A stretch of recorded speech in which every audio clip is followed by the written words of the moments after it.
Why would the Democrats vote for a higher defense budget than Donald Trump? Only one reason. Only one reason: corporate corruption. Because if they were currying favor with defense contractors, it's the only reason the Democrat, nominally progressive Democrat, would vote for it. Both parties are owned lock, stock, and barrel by corporations. How can we do this if both parties are so beholden to corporate money? Hi, I'm Jeff Ballinger, and I'm a lifelong social justice advocate. I spent 11 or 12 years abroad on about 6 different foreign assignments for the AFL-CIO, and I did activism also in the United States, starting with voter registration when I was 18 years old, young Democrats, and then college Democrats. And I felt like participation was the thing that really needed to be upgraded in our U.S. democracy, because participation has always been low. And now we have voter suppression that we're facing. It's going to be a big priority for me to call out the Republicans on voter suppression, which has got to be a huge issue, and we're setting our democracy backwards, and especially in the area of labor rights. I was in the 1977 fight for labor law reform. They filibustered that bill for 5 weeks. They tied up the Senate, the conservatives, because they don't want Americans getting together, because they could fight big money. It's the only way you fight big money is with unions and with people getting together. So I'm going to be working to fight for labor law reform and expanding the franchise. And I was very interested in international law and human rights. And so I took the international law and the human rights courses. And then I said to myself, oh my God, there's no place to adjudicate these cases. I mean, you have laws, but I spent the last year of law school in media studies, media law. And because I knew the only place to adjudicate would be on the streets and, you know, the court of public opinion. So.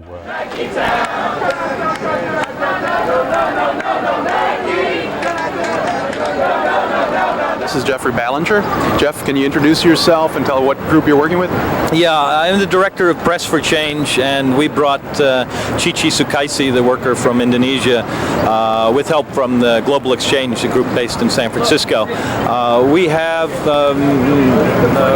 7 years of experience following these shoe companies in Indonesia, and it's a pretty awful story. I mean, they're mentioned in the Human Rights Report to the Congress in 1992. There was a headline in 1991 that said "World Shoe Giants Rape Worker Rights." I mean, this is in the Indonesian press, which is not the freest press in the world, but they've even been muzzled lately because they just couldn't believe the exploitation in these factories. Tonight, Roberta Baskin reports on one of the most successful athletic shoe companies anywhere, one where workers may be making shoes, but what they can't make is a living. I played softball when I first arrived here, and some of the guys on the team were from Nike, and one of them asked me what I did. I said, I'm working with the American unions. We have an office here to help the Indonesian workers. And he looked at me and he said, I'm your worst nightmare. And months later, when we did the survey, we found that he was right. They are the worst. They were setting the low end of the wage scale. 6,000 workers put down their Nikes and walked out on strike. All they wanted was the Indonesian minimum wage, about $1.30 a day. This is where the logo used to be for American Superconductor, AMSC.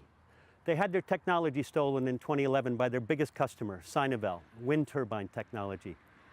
They went from 900 employees down to 200 almost overnight.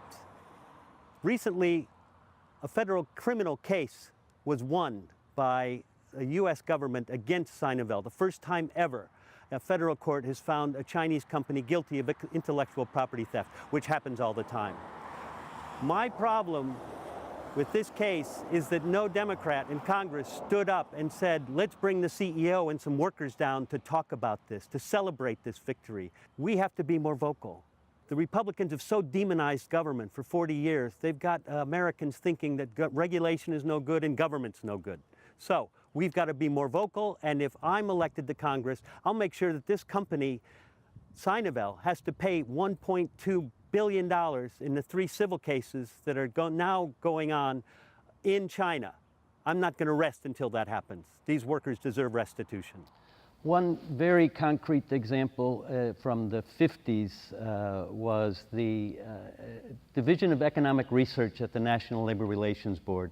It was shut down because of the Red Scare, and I really think we need to resuscitate that office, because we need to know what jobs are coming 20 and 30 years out, as well as the near term, so that parents can avail themselves of opportunities, and businesses would know, frankly, who to train and what kind of training is needed. I would also advocate something called the corporate crime database and annual report by the Department of Justice, because we have too many businesses that are just operating with impunity in this country. You have in the opioid area alone this case where Cardinal Health was shipping 20 million pills to a West Virginia town of 3,000, only 2 pharmacies in this town. And they're supposed to inform the Drug Enforcement Administration when there's an inordinate amount of drugs being shipped somewhere. They didn't. I think we have to claw back this money and give it to treatment programs. 60% of House Democrats voting for a defense budget higher, $50 billion higher than Donald Trump asked for. This was an abomination. And what's even worse is the 40% of the House members that didn't vote for that weren't on the Capitol steps raising hell, because I would have said that $650 billion is too much by a third, and we can't sustain that, because all of you in this room know this is a discretionary pie. And if you want to have SNAP, if you want to have CHIP, if you want to protect children, after-school programs and things like this, you can't give the Defense Department this kind of money. I have a specific program that would close bases. They have to, the military has to give a list to Congress every year, 40 bases in the U.S. and 40 bases abroad, because on their own they'll never do it. Congress has to take back control of that defense budget, because they've given it up to the Pentagon, and they'll never close a base if it's up to them. I was in Afghanistan 2012 and 2013 training prosecutors for the State Department, and these men and women, they deserve to know why we're in Afghanistan. I think Congress ought to debate Afghanistan after 17 years. I think the soldiers that serve for our country need to know what our objectives are, why we're there. Pentagon budget needs to be cut. As Representative McGovern said, we have to take a scalpel for waste, fraud, and abuse.